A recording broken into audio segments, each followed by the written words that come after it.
так это было сплошным лицемерием. Досмотрите это видео до конца, и вы узнаете, зачем на самом деле проводилась конференция по Афганистану в Ташкенте.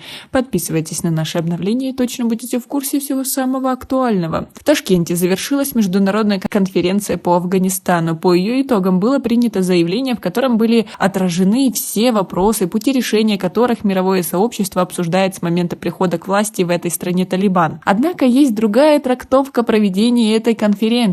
Зачем на самом деле проводилась конференция по Афганистану в Ташкенте, рассказал Александр Рыбин, который сам участвовал в этой конференции. Международная конференция по Афганистану была посвящена главным образом реализации проекта Трансафганской железной дороги. В общем-то, ничего неожиданного в этом и нет, особенно для тех, кто внимательно следит за инициативами Узбекистана в Афганистане после захвата там власти радикальным движением Талибан. Проект железной дороги через Афганистан сравним по значимости с Транссибирской магистралью. Экономический эффект от трансафганского маршрута в случае успешного его строительства будет сразу ощутим и в Центральной Азии, и в Южной. К тому же у Узбекистана появится доступ к крупным портам Южной Азии. Грубо говоря, это сплошное лицемерие, и Узбекистан просто хочет реализовать свои планы, как и каждая страна, которая участвовала в этой конференции. Никто от чистой души не хочет помочь Афганистану. Как вы относитесь к такому мнению? Свои ответы напишите нам, пожалуйста, в комментарии. Конференция по Афганистану, прошедшая в здании Международного делового центра Ташкент-Сити 26 июля, стала третьей конференцией подобного рода, проведенной по инициативе узбекистанской стороны. В марте 2018 года в узбекистанской столице прошел форум под названием «Мирный процесс. Сотрудничество в сфере безопасности и региональное взаимодействие». В июле 2021, буквально за месяц до захвата власти в Афганистане талибами, состоялось мероприятие высокого уровня под названием «Центральная и Южная Азия. Региональная взаимосвязь. Вызовы и возможности». И первая международная встреча, и вторая были посвящены вопросам стабилизации ситуации в Афганистане, прекращению там боевых действий, которые с разной интенсивностью длятся с 1979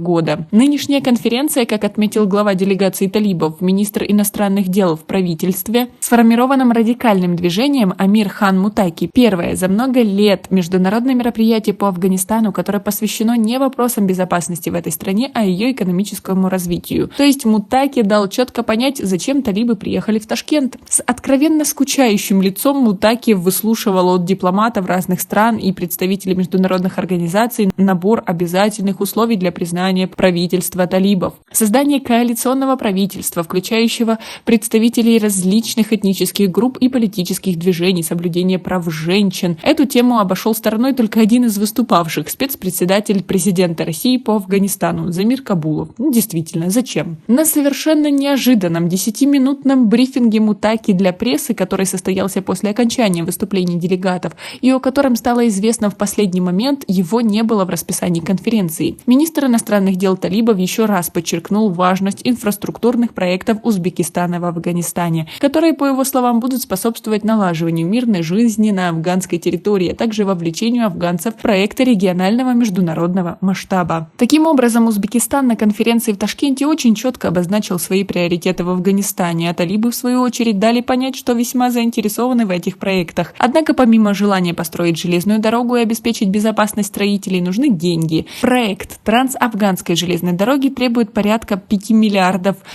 Узбекистан и Пакистан талибов здесь в расчет не берут, не способны покрыть полностью эти расходы. Поэтому, как рассказал в кулуарах конференции специальный представитель президента Узбекистана по Афганистану Исматулла Иргашев, сейчас узбекистанская сторона занята активным поиском инвесторов. Уже появился интерес к проекту у России и Казахстана. В Ташкенте очень надеются, что финансовую помощь на трансафганскую магистраль выделит и Китай. Как вы относитесь к такой ситуации, что никто особо не думает о Афганистане и его народе, а больше о своих экономических выгодах? Свои ответы напишите нам, пожалуйста, в комментарии. У нас пока на этом все. Оцените наше видео подпиской и лайком. До скорой встречи.